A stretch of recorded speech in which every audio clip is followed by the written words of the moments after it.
Persiapan web developer Laravel.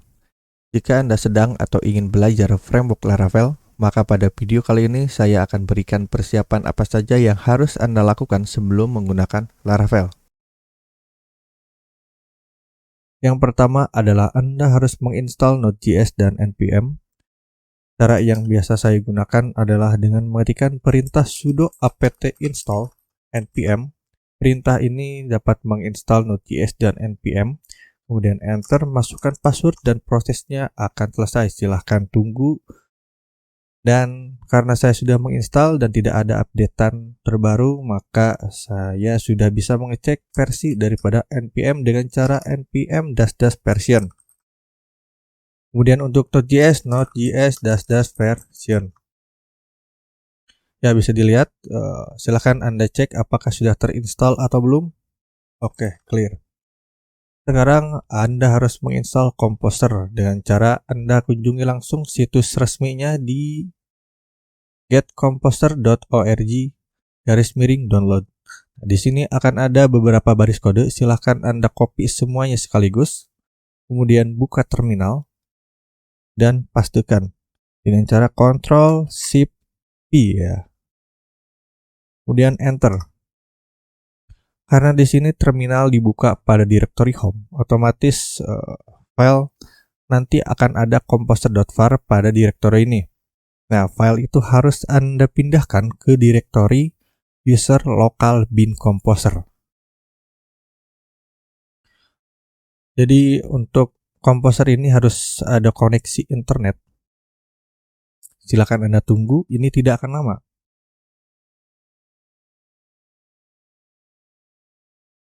Oke, kalau downloadnya sudah selesai, maka akan ada file composer.var ya di sini.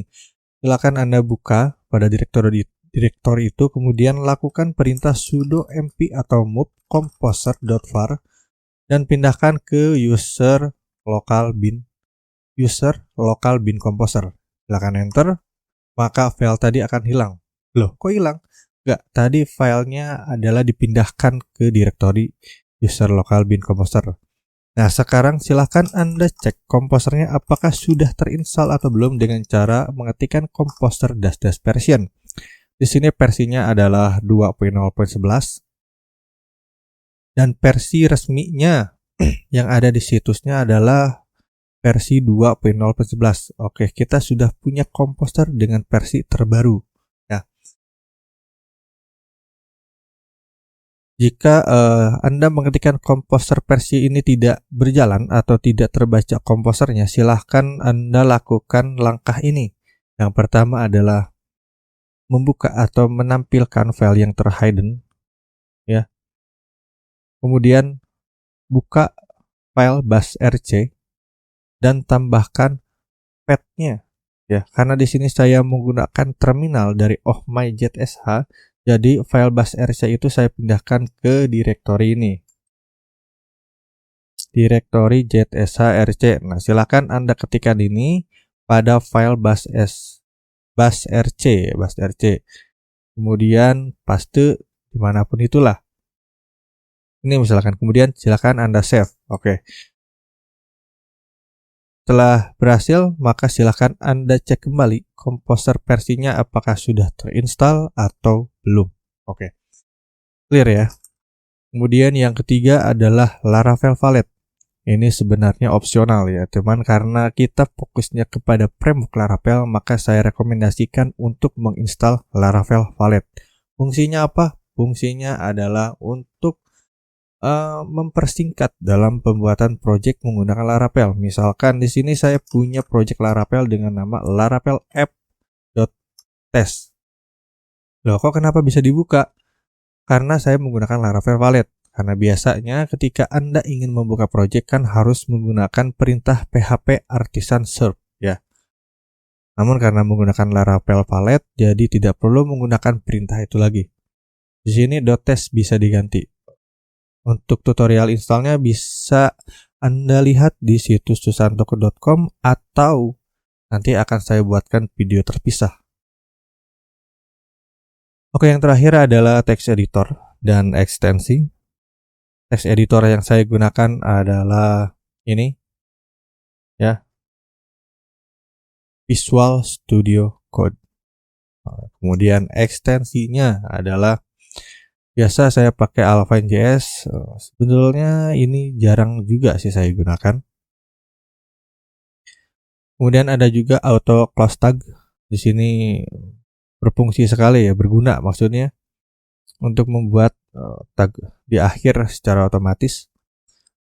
Auto import ini biasa saya gunakan saat membuat project JavaScript seperti React. Kemudian auto rename tag. Jadi ketika tag awal diganti, maka otomatis tag akhir pun ikut terganti. Ada juga bracket pair colorizer. Ini untuk membuat mata kita menjadi lebih nyaman karena ada pembatas warna yang berbeda pada setiap kelas. Kemudian ada colonizer. Nah, ini digunakan untuk menambahkan titik koma di akhir ya. Kemudian apa lagi nih? Editor config untuk membuat tab yang dengan style berbeda pada setiap project ya.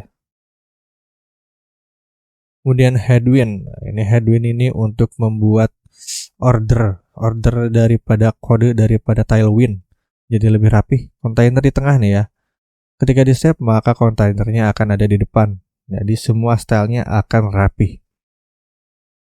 Kemudian ada import cost untuk melihat ukuran dari setiap yang di-download. Kemudian inline parameter. Nah, ini biasanya jika pengguna text editor PHP Storm ini sudah ada ya. Cuman karena ini Visual Studio Code dan ingin menambahkan inline parameter ya, maka silahkan gunakan ekstensi ini. JavaScript, kode snippet, Laravel Blade, silahkan Anda install. Kemudian Laravel Blade Spacer untuk membuat Blade engine-nya jadi ditambah dengan spasi ya. Jadi auto tambah spasi biar lebih ada space. Kemudian Laravel GoView untuk membuat filenya itu terbuka secara langsung. Jadi tidak perlu mencari-cari. Nah, seperti ini. Oke, langsung terbuka ya. Bukan sulap, bukan sihir. Kemudian PHP CS Fixer, PHP IntelliPants. Di sini saya sengaja tidak update karena ada beberapa masalah ketika menggunakan versi terbaru ya. Makanya saya masih menggunakan versi 1.2.3. Kemudian PHP Namespace Resolver untuk membuat import ya. Import misalkan kelas daripada di Laravel. Di file Laravelnya itu harus ada import kelas lain ya, atau dari controller model lain. Nah, di sini sangat membantu untuk membuat itu lebih singkat.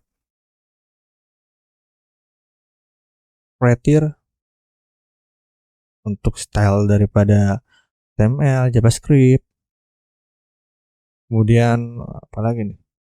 Tailwind CSS. Nah, bagi pengguna Tailwind ini sangat saya rekomendasikan untuk menginstal ekstensi Tailwind CSS ini. Kemudian ada juga Tailwind Shades. Ini jarang saya gunakan ya. Jadi membuat pewarnaan dengan range dari 100 sampai 900. Kita buat satu warna, otomatis dibuatkan di generate warna dari range 100 sampai 900.